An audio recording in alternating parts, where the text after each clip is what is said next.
Você está ouvindo Conexão e Gestão, um podcast sobre a organização do trabalho pedagógico e gestão escolar do curso de Pedagogia da Unespar, campus de Paranavaí.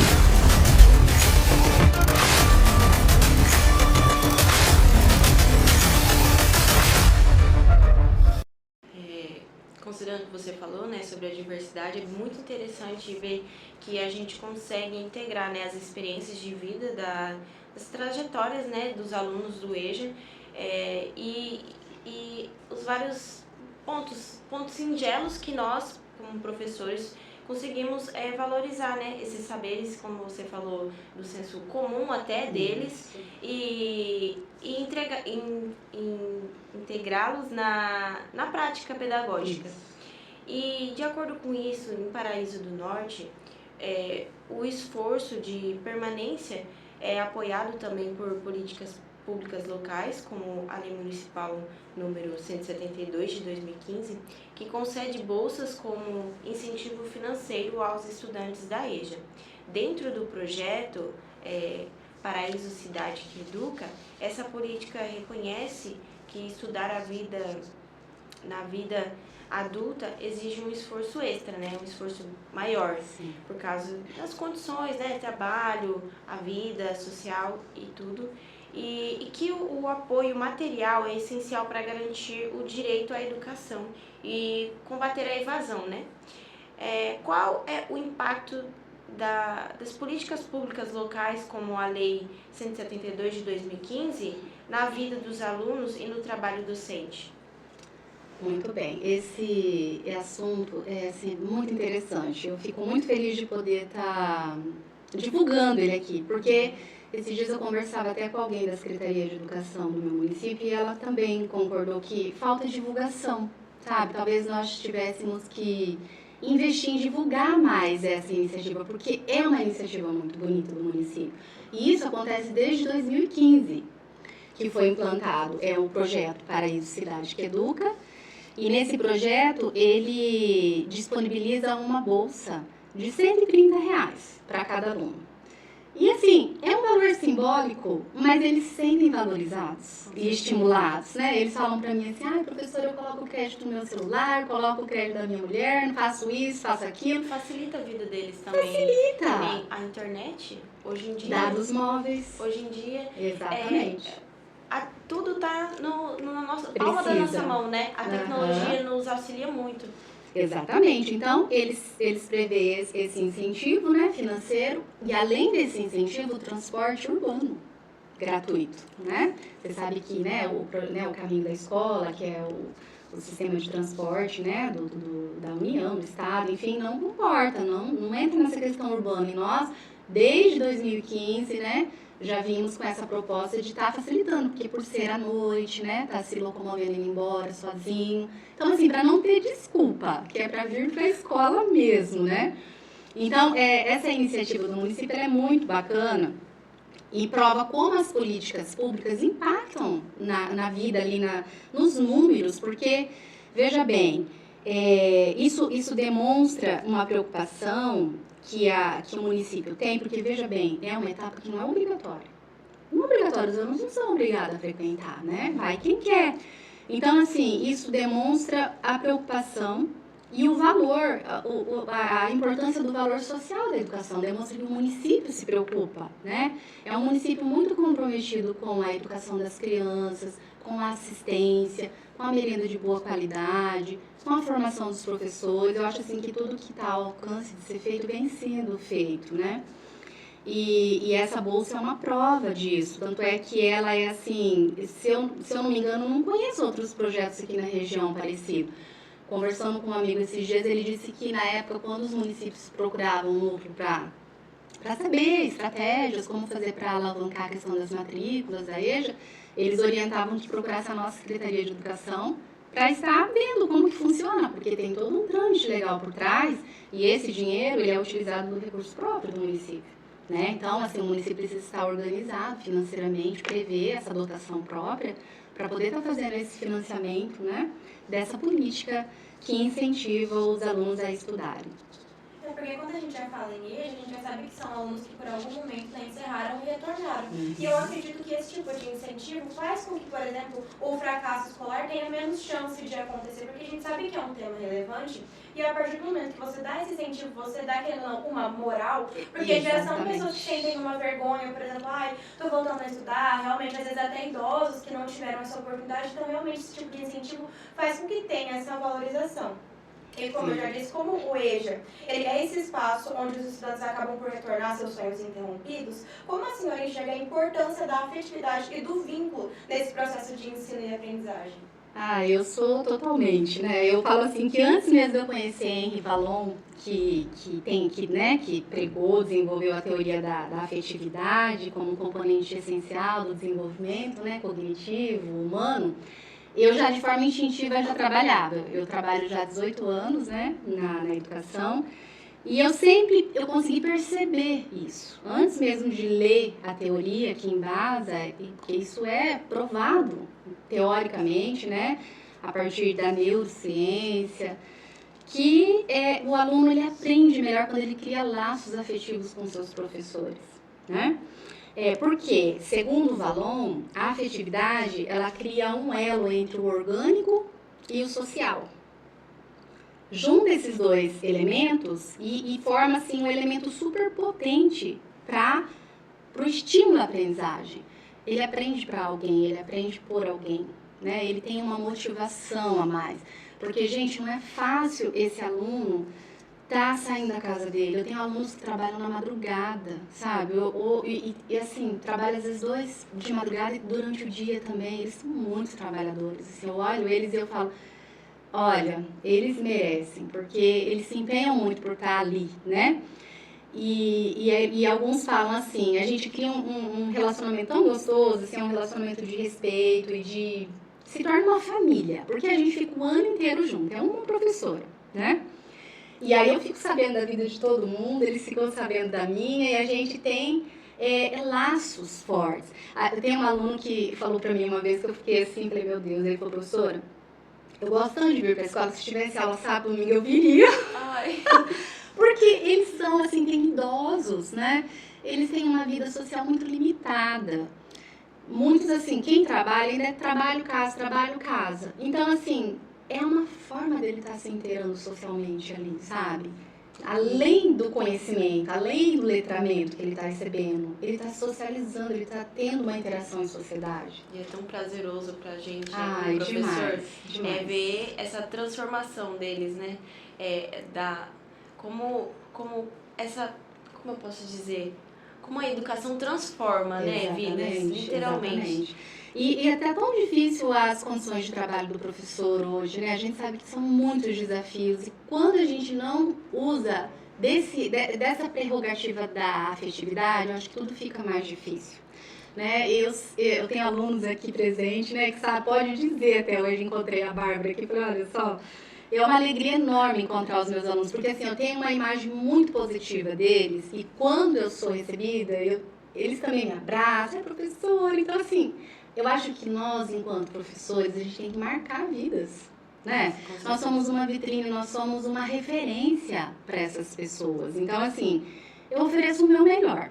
Às vezes a gente tem um dia ruim e tudo, mas fica lá pra fora, né? A gente chega ali, dá o melhor e recebe também, né? Recebe muito carinho, muita atenção e é uma construção, né? É um diálogo muito legal ali, professor-aluno, uma mediação bacana que tem tudo para dar certo, né?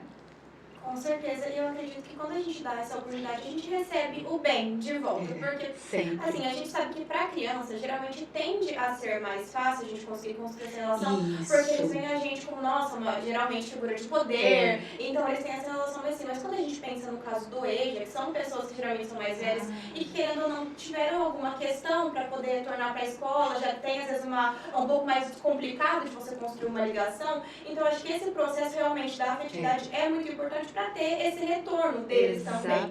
E eu imagino que como você tem muita experiência, que são muitos anos na área, eu gostaria que você pudesse compartilhar exemplos de práticas pedagógicas ou estratégias que você acredita que tenham dado certo nas salas multisseriadas do EJA, que favorecem a participação e a aprendizagem de todos como um conjunto. Certo. Olha, isso que você falou foi muito importante, porque eles são mesmo mais seletivos, sabe? E eles não gostam que altere a rotina, né? Se a professora às vezes não vem outra professora, eles já não... Ai, é assim, eles pegam mesmo um apego com a gente. E, assim, até você conquistar eles ficam ali. Depois que você conquistou, né? Com a criança é assim, mas com eles, é igual você disse, eles têm mais resistência. São pessoas que estão marcadas pela vida, né? Então, assim, eles desconfiam muito das pessoas. Eles têm, assim, uma relação de medo, muitas vezes. E aquilo que você comentou também, eles carregam consigo uma estima muito baixa. Porque eles percebem que são diferentes, né? Eles percebem que é uma riqueza dominar o código linguístico. Às vezes eu estou no quadro escrevendo, eles comentam, um ou outro que não domina ainda, ele fala assim, imagina, como seria ficar escrevendo assim, ó, escrevendo direto, né? Porque para ele escrever uma palavra, ele precisa parar, pronunciar, quase sempre esquece, né? Uma consoante ou outra. Então, assim, eles percebem que eles estão em desvantagem por não dominar, né? Não estão incluídos no sistema, né, social ali. Então, eles são mais tímidos, mais retraídos. Eu gosto muito de trabalhar com a oralidade. Eu acho muito importante, sabe? Tanto que a oralidade é um eixo de linguagens e que precisa estar no nosso referencial curricular, que é designado para o trabalho com os alunos. Mas eles têm uma resistência. Enquanto que os alunos você tem que falar, levanta a mão para falar um de cada vez, né? Que todo mundo quer falar ao mesmo tempo, eles são calados. Eles têm medo, acho que eles têm medo de se expor e ser julgados, né? Às vezes não falam tão corretamente. Então, assim, eu tenho que estar cutucando muito para poder estar coletando alguma informação. Então, eu gosto muito, assim, de me basear, de utilizar questões que são do interesse deles para a gente poder estar promovendo esses momentos de conversa. Por exemplo, eu percebi que eles gostam muito do gênero textual fábula. Eles não conheciam, né? E aí eu apresento lá a Fontaine, lá, e eles adoram. Daí eu fico separando. E elas são curtinhas. Quase sempre eu começo a aula com uma fábula. Aí eles ficam, conta mais, professora, quando? Eu falo, não, é uma por dia. Agora nós vamos conversar sobre isso daqui, né? Você percebe que esses são animais, mas que cada animal, ele tem um estereótipo humano, né? Uma característica humana, e ele tá querendo nos mostrar alguma coisa, e eles super entendem, e ali é uma forma que eu vou fazendo o quê? A coleta de dados. Porque para eu trabalhar com base na bagagem e experiência que eles têm, eu preciso saber qual é essa experiência. E como eu vou extrair isso se não é através da oralidade, né? Então eu preciso coletar essas informações. E o resultado é sempre muito bom, porque daí quando eu vou elaborar o meu plano de aula, eu já sei, ó, fulano vai gostar disso daqui. Isso aqui, ó, fulano vai poder até comentar que ele já participou. Nós usamos, não sei se vocês já devem ter ouvido falar nas sequências didáticas que envolvem leitura e escrita. É muito interessante, uma estratégia que dá muito certo, porque a gente pega um eixo, um fio condutor, e vai desenvolvendo aquilo até aquele assunto se esgotar. Porque os temas vão perpassando de um gênero para o outro e a gente vai conhecendo aquela temática. Nós trabalhamos no meio do ano, em julho, já era agosto, mas ainda estava dentro, né? Porque agosto também entra essas comemorações. A gente fez uma sequência sobre festa junina. Vocês não imaginam como eles adoraram, né? Porque eu falei assim, olha, eu acho que eles vão gostar, eles gostam dessas coisas, festas caipiras. Então, assim, a gente começou da área de interesse deles, as festas, as comidas, os trajes, as músicas, e daí eu fui inserindo. De onde que veio? Os portugueses trouxeram, por quê? Comemoração pelas colheitas. É ali que entra a questão do conhecimento científico, né? Nós vamos agregar, modular esse conhecimento do senso comum, incorporando elementos factíveis, de modo que ele entenda por que isso acontece, né? E foi tão bacana, porque ali a gente trabalhou vários gêneros textuais e a gente resolvi terminar aquela sequência com um texto instrucional, receita, né? Aí eu falei, vamos fazer uma comida típica de festa junina, vamos fazer uma paçoca, receita de paçoca. Aí a gente fez uma receita, descobriu uma receita que não vai fogo, nada, era o amendoim torrado já, e eles foram fazendo passo a passo, foi tudo fotografado, registrado, pensa, eles adoraram. Aí eu falei, você pensa que é a sua criança que gosta? Eles gostam de participar. Ai, professora, eu aprendi a fazer isso aqui, dá até pra vender, professora. Porque ele já pensa nessa parte, não, vou fazer pro meu neto, vou fazer pro meu filho, ficou uma delícia, e ai, vamos duplicar essa receita, como seria se fosse pra gente duplicar? Então, assim, você vai ensinando de uma forma que eles não estão nem percebendo que estão aprendendo, mas estão, né? Então, assim, trabalhar com esse gênero do dia a dia, lista, bilhete, bula de remédio, coisas que fazem significado, traz significância para a vida deles, né?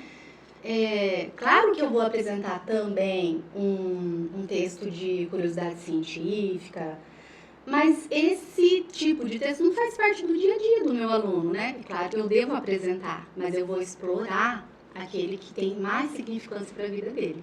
Então, eu acho que é por essas interações, né, que a gente pode estar se utilizando para poder conseguir ensinar eles de uma forma mais efetiva. Nossa, é muito bacana, porque acaba não tornando o ensino tão maçante para eles, né? Porque com a carga do dia a dia, da vida, já é cansativo para eles, como você comentou, ter que estudar toda essa trajetória. E isso é muito bacana. E para encerrarmos, que mensagem ou conselho a senhora deixaria aos futuros pedagogos que irão atuar em contextos tão desafiadores? Porque, querendo ou não, hoje em dia é complicado, é difícil e, ao mesmo tempo, tão transformador como você já citou pra gente, como a Eidia. Tá aí, né? Olha, eu diria que sim, que a primeira atitude é vocês olharem o aluno como um sujeito dotado de um tipo de conhecimento, né?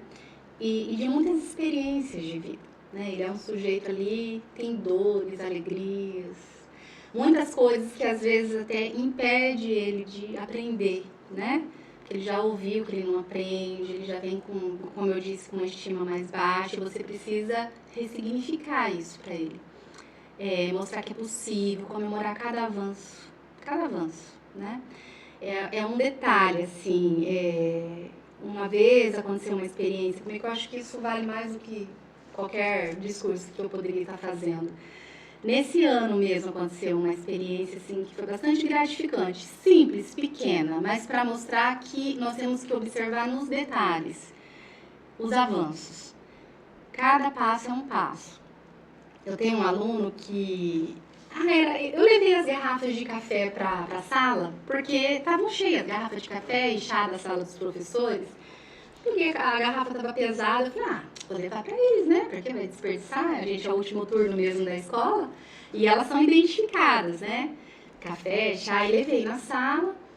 E um aluno depois foi lá, né? Pegou o copinho, foi tomar dele e falou assim, professora, sim, né? Bem naturalmente ele falou assim, professora, eu não gosto de chá.